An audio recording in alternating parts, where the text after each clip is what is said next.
ఉంటాయి. Chief minister, deputy chief minister స్థాయిలో మీరు ఒక ప్రకటన చేసి వదిలేస్తే దానికి డాక్యుమెంటరీ ఎవిడెన్స్ చూపెట్టండి. 7 కొండలు అంటాం. 7 కొండలు ఎందుకు, నీకు 2 కొండలు చాలు. 2 కొండలు 7 కొండలు కాదంటే నా స్టాండ్ ఒకటి. ఎవరైనా 7 కొండలు 2 కొండలుగా తగ్గిస్తే దానికి సంబంధించిన జీవో చూపెట్టారు. వట్టిగా స్టేట్మెంట్ ఇస్తే లాభం లేదు.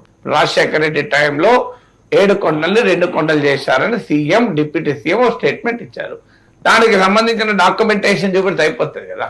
7 కొండలుగా గుర్తించిందే రాజశేఖర రెడ్డి, అన్యమత ప్రార్థనలను నియంత్రించిందే రాజశేఖర రెడ్డి. జీవో 746, 747 చూపెట్టింది. ఈ 2 జీవోలను రద్దు చేస్తారని చంద్రబాబు నాయుడు ఎలక్షన్ టైంలో ప్రామిస్ చేశాడని.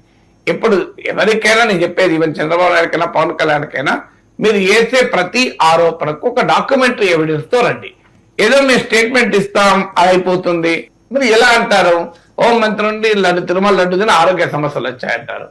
ఏ హాస్పిటల్లో ఏ కేసు రిపోర్ట్ అయింది, డాక్యుమెంటరీ ఎవిడెన్స్ ఉండాలి కదా. తర్వాత బాత్రూమ్ కెమికల్స్ కలిపారు అని చూపెట్టండి. లడ్డూలో ఎలా బాత్రూమ్ కెమికల్స్, ఏ కెమికల్స్ కలిశాయి, ఆ కెమికల్స్ తో ఎట్లా లడ్డు చేస్తుంది, హార్పిక్ తో లడ్డు ఎట్లా చేస్తారు, ఫినాయిల్ తో లడ్డు ఎలా చేస్తారు, యాసిడ్ తో లడ్డు ఎలా చేస్తారు చూపెట్టచ్చు కదా.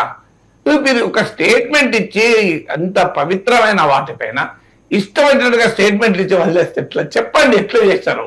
సో అందువల్ల అది ఏదైనా మీరు ఒక స్టేట్మెంట్ మీ రాజకీయ ప్రత్యర్థుల పైన చేసేటమేలో, అది చంద్రబాబు అయినా, జగన్ అయినా, పవన్ అయినా, కమ్అట్ విత్ సమ్ డాక్యుమెంటేషన్. వట్టిగా గాలిలో మాటలని మేము బట్టగాల్చి మీదేస్తామంటే రావడం లేదు. పొలిటికల్ అవసరాల కొరకు స్టేట్మెంట్స్ కాదు, ఖచ్చితంగా వాటిని ఆధారాలతో ముందు పెట్టండి.